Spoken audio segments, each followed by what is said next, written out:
भक्त मयानंद जी अपने आप को भक्तों का दासानुदास मानते थे। वह कहते थे, भगवान के भक्त ही मेरे स्वामी हैं। ऐसा सोचकर वह घर पर आए सभी भक्तों का और संतों का बड़े दिल से सम्मान करते थे। एक दिन भक्त मयानंद जी अपने घर बैठकर भगवान की पूजा कर रहे थे। तभी एक संत वहां पधारे।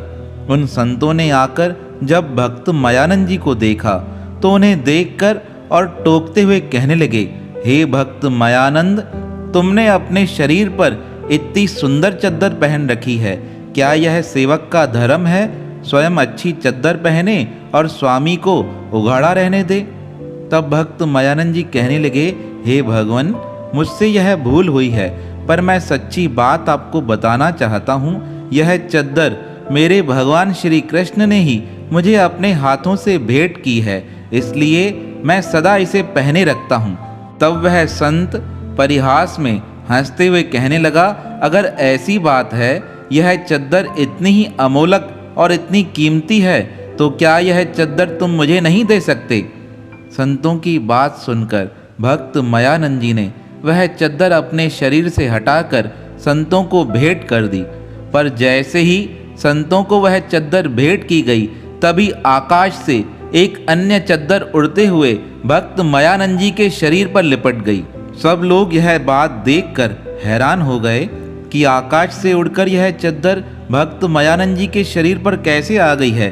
तब भक्त मयानंद जी का मजाक उड़ाने वाले संत ने जो चद्दर मांगी थी, वह चद्दर उस संत के शरीर से गायब हो गई। तब वह संत पुनः कहने लगा, हे भक्त मयानंद, तुम तो यह जादूगरी कर रहे हो। मुझे चद्दर देकर पुनः मेरी चद्दर को गायब करा दिया। तब भक्तराज कहने लगे, मैंने कोई भी जादू नहीं किया है। तुम चाहो तो मैं पुनः यह चादर तुम्हें दे सकता हूँ। अब भक्तराज ने जैसे ही अपने शरीर पर लिपटी हुई दूसरी चद्दर उस संत को देने का प्रयास किया, संत ने वह चद्दर पुनः ली। तभी एक तीसरी चद्दर उड़कर भक्त मयानंद के शरीर पर आकर लिपट गई। जब अनेक भक्तों ने और संतों ने यह चमत्कार देखा, तब वह भक्तराज के चरणों में नतमस्तक होकर कहने लगे, हे भक्तराज, हमसे अनजाने में भूल हो गई, हम आपकी परीक्षा लेना चाहते थे। तब भक्त मयानंद जी रोते हुए कहने लगे, अरे मेरी परीक्षा लेकर क्या करना है? यह परीक्षा तो परमात्मा की हो रही है। उनकी कृपा से ही मुझे यह चद्दर प्राप्त हुई थी। मुझे उन्होंने ही प्रेम से यह चद्दर दान स्वरूप भेंट की थी।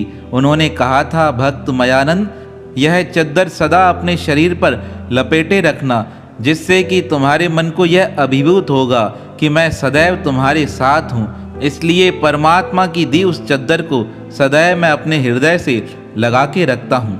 भक्तराज की बातें सुनकर सारे गांववासी हैरान हो गए, और सबसे अधिक तो हैरानी की बात ये थी कि अपने आप आकाश से उड़कर चद्दरें भक्तराज के शरीर पर लिपट जाती थी। और जिस संत ने भक्तराज का मजाक उड़ाया था, वह भी चरणों में गिरकर प्रार्थना कर कहने लगा, मुझे क्षमा करो, मैंने व्यंग में आपसे परिहास किया है। भक्तराज ने उसे हृदय से लगाकर कहा, अरे आपके परिहास ने तो मेरी भक्ति का मान बढ़ा दिया है।